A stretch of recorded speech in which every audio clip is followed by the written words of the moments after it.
And welcome back to Time Travel is Possible, possibly your favorite YouTube channel.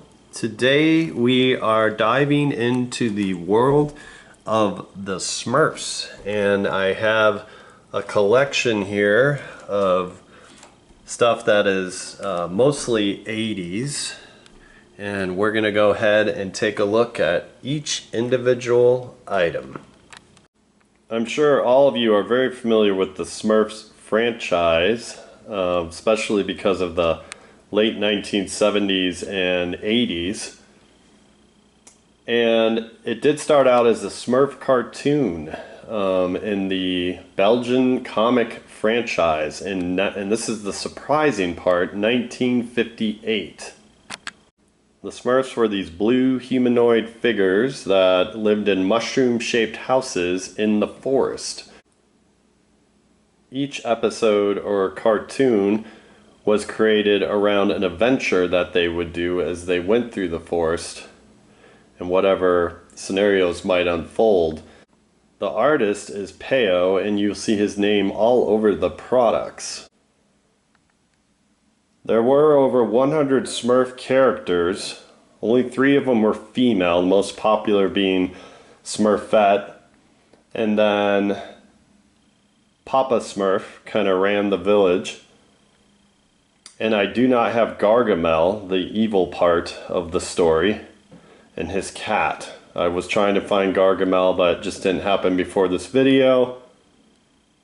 And another thing about the Smurfs is that they had these mushroom houses, which we talked about, which I'm going to go over, and the only way you could be led into the Smurf village in the forest was if a Smurf took you there.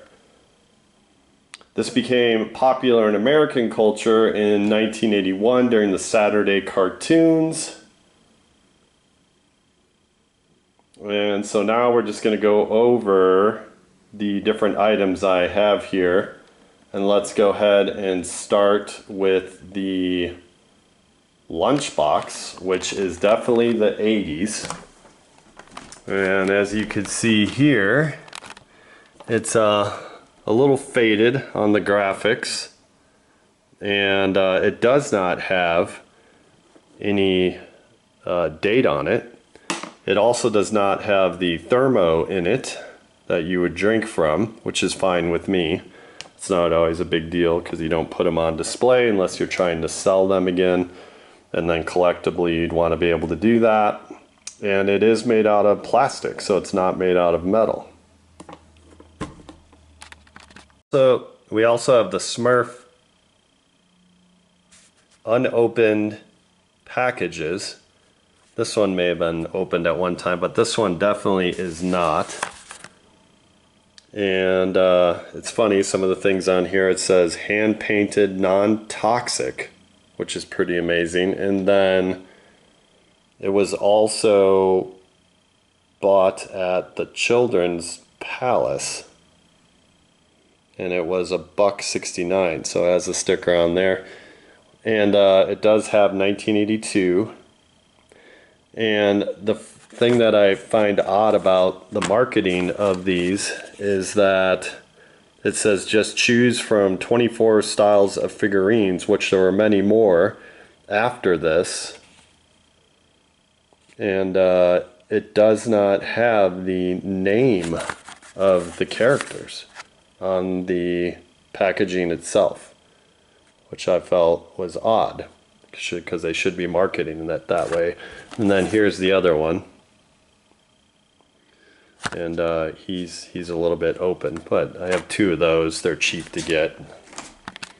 I did pick up this Smurf house. There is one from 1978, I want to say, or no, 76, which was a box. It came in a box, and it was a Smurf house, and there's not much in it. The outside of the Smurf house is way cooler than what you're seeing here. This is more like a 2005 Smurf house version. What I did like about this is what the other one's missing from 1976 is it doesn't have a lot of detail on the inside. So this is supposed to be Papa Smurfs, which I also do not have. And I'm working on getting Gargamel and Papa Smurf.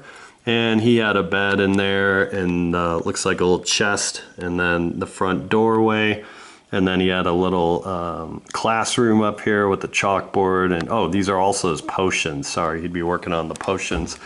And then down here he had a fireplace and more potions on the graphics there. So I just picked this one up because it's not vintage 80s, but I love to have it as a piece. It's very cheap. You can get them a lot cheaper, these 2000 ones that they came out, because the franchise has been going on ever since 1958. And over here I do have a Smurfette, and I do have her 1978 mushroom. You can very much tell it's Smurfettes just because, like I said, there's hardly any females.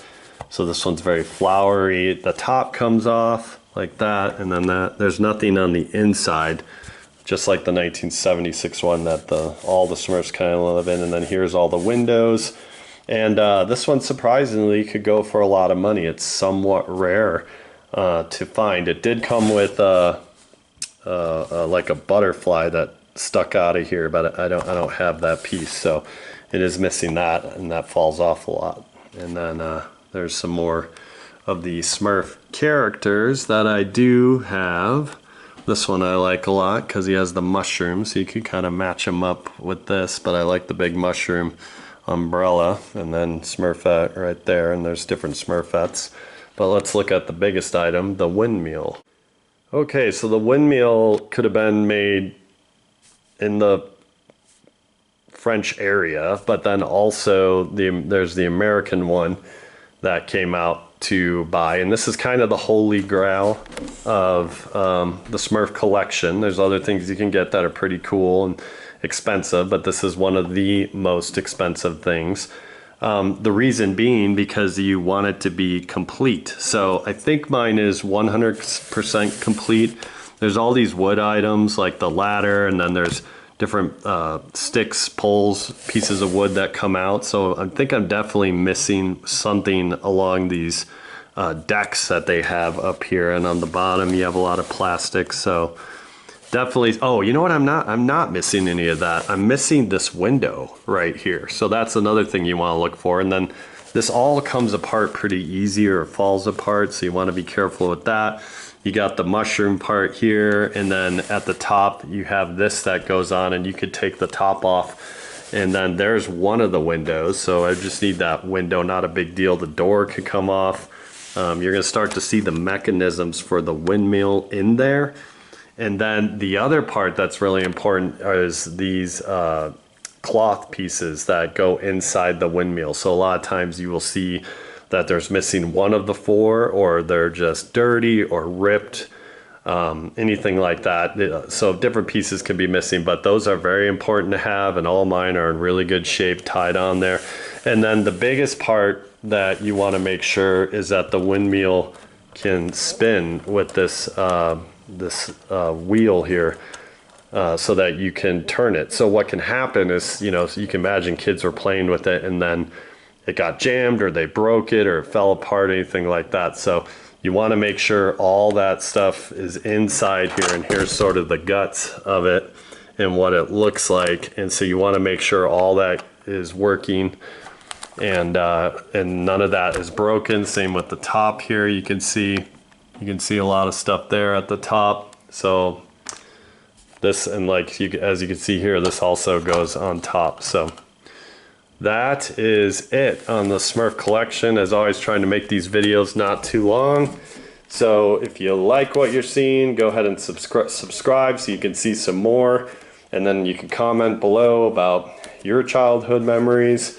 And then I'm trying to get some more out. I've come back recently, so I'm trying to get some more out. There's 2 videos from last week. And I'll see you guys in the future, time travelers.